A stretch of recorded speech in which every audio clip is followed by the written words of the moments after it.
Passons enfin au minhagim des semaines du Homer. Il est un usage répandu dans tout Israël de ne pas célébrer de mariage pendant la période du Homer et de ne se tailler ni cheveux ni barbe en souvenir des élèves de Rabbi Akiva qui sont morts à cette époque. Il est toutefois permis de dire la bénédiction Shecheanu si une occasion se présente. En l'occurrence, depuis l'indépendance de l'État d'Israël, le fameux Yom HaAtzmaut, eh bien, c'est un jour de journée, c'est un jour de joie nationale, qui est devenu également un jour de Limud Torah dans tout le pays, mais aussi un jour de Hallel Vesimcha, décrété comme tel par les grands rabbins d'Israël de l'époque. Et ce jour-là, d'après certains poskim, eh bien, il est même autorisé de se raser. C'est dans les Horaot de Rabbi Yitzhak Nissim, grand rabbin d'Israël, de Rishon LeZion, il est autorisé de se raser. C'est également l'avis du Rav Tzvi Pessar Frank, qui considère aussi que pour ceux qui célèbrent Yom HaAtzmaut en tant que Yom Simcha et Hallel, ils ont le droit de se raser. En tout cas, en principe, le minhag, à part ce jour la veille de Yom HaAtzmaut, eh bien, le minhag, c'est d'observer un deuil pendant 33 jours. Aussi, les séfaradim ne se taillent pas la barbe en dehors de Yom HaAtzmaut. Et ceci depuis Pessah jusqu'à l'Ag BaOmer, inclus le 33e jour du Homer. C'est donc à partir du lendemain, le 34e jour du Homer, qu'ils se taillent la barbe. Le Lag BaOmer, même, ils ne le font pas, sauf s'il tombe une veille de Shabbat, en l'honneur du Shabbat. Dans les communautés de Red Ashkenaz, il y a des minhagim différents selon les régions. Les uns permettent la coupe de la barbe et des cheveux jusqu'à Rosh Chodesh Iyar, puis le Lag BaOmer, enfin, ils l'interdisent de nouveau jusqu'à la veille de Shavuot. D'autres ne célèbrent aucun mariage et ne permettent pas de se faire la barbe depuis Pessah jusqu'à Lag BaOmer. Je le répète, sauf pour ceux qui le souhaitent, sauf le jour de Yom HaAtzmaut. À partir de Lag BaOmer, tout le monde l'autorise.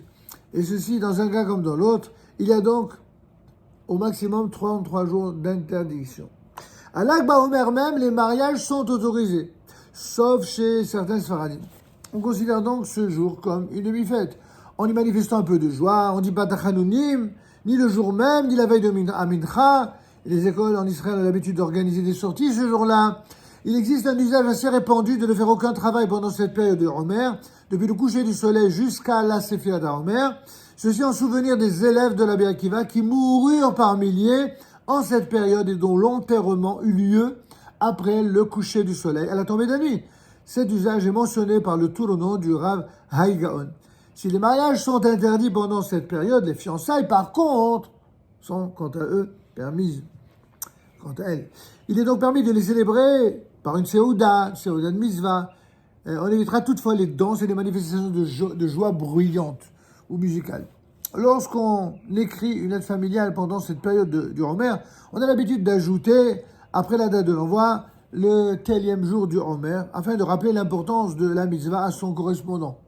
Certaines personnes emploient tout cela dans une formule qui est empruntée à un verset des Proverbes, au chapitre 2, verset 4, dans les Mishlei Shlomo ben David, si tu la souhaites, en parlant de la Torah, si tu la souhaites comme de l'argent,